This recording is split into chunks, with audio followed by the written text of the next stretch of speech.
sell alcohol. I mean, I really don't know what's being proposed. I'd like to know what's being proposed, and I certainly would like to know what's going to be done to straighten out these existing problems. Absolutely.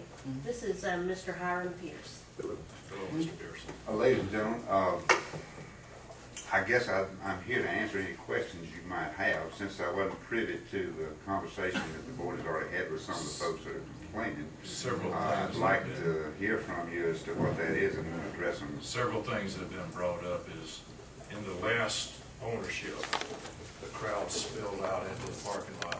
It was very loud, was playing a lot of music out there.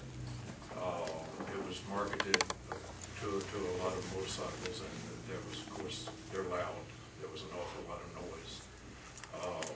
It was open on Sunday, playing very loud music during church service, which actually could be heard at the church. There's the alcohol was being purchased inside and brought outside and consumed.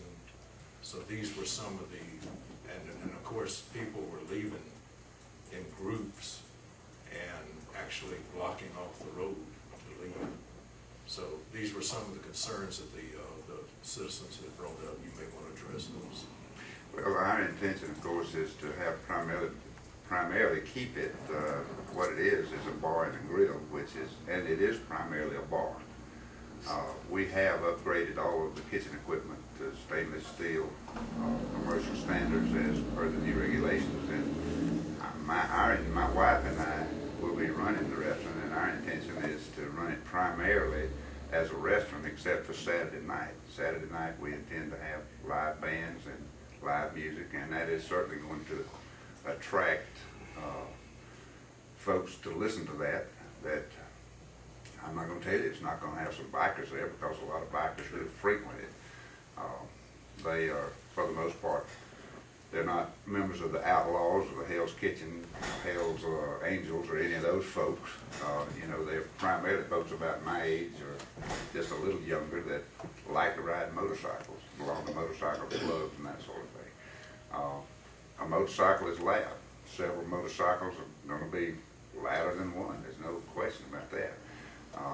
You know, it's not our intention to sell anything in there that's taken outside. It's to be consumed on the premises, and we're there to make sure that's done. The folks that are basically going to work for us are the folks that worked there before, with the exception of the person we bought it from, which was Rocky Taylor.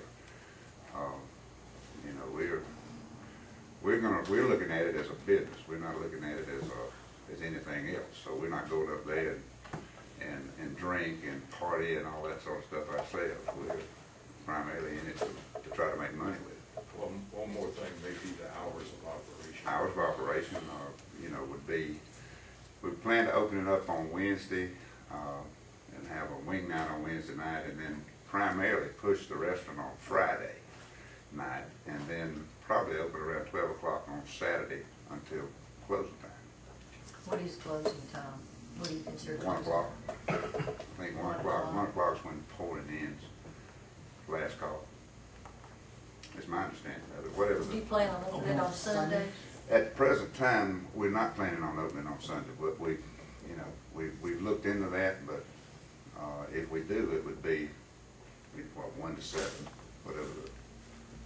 whatever the legal hours are to run it.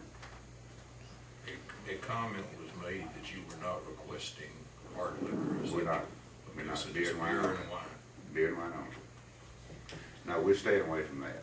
I think, personally, my experience with it is that if you, hard liquor people that drink are just going to be in worse condition when they leave there. And number one, we don't want that liability because of the dram shop regulations and that sort of stuff. And number two, you know, you just tend to have more rowdiness with something like that. One thing I will mention about the bikers. Now, our security basically is one fellow whose wife is a bar manager. At any given time, there may be from half a dozen to 20 bikers in there, older bikers. If you've got a crowd like that in there, you're not going to have a bunch of young folks come in and start a fight or something like that. They basically added security because the folks that tend to be rowdy are not going to be rowdy around those folks, and those folks police their own. I can't say their motorcycles aren't loud, and I can't account for that. and the music gets loud. But I've been going to that bar for 12 years, I've never seen anybody get in a fight down there. So, It's never been open 12 years. No. Can you, I Mr. don't know Chairman, where can you you been. guarantee I us? mean, that- well, it was a restaurant, No, it Mr. Chairman, hadn't can you been anything guarantee like us that. that the bar will not be open on Sunday until after church hours? absolutely. Okay. Yeah, state law requires it not be open before 12:30.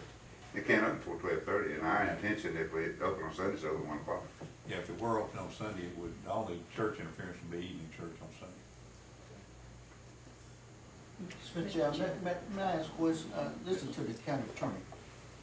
If they met, if these guys, Mr. Pierce has met all the qualifications, what is, if we had to vote on it, what is our obligation to, You can vote any way you want to vote always. I understand that, I but understand that. In terms of whether that would be supported in a court, that's what if I'm all the asking. requirements have been met,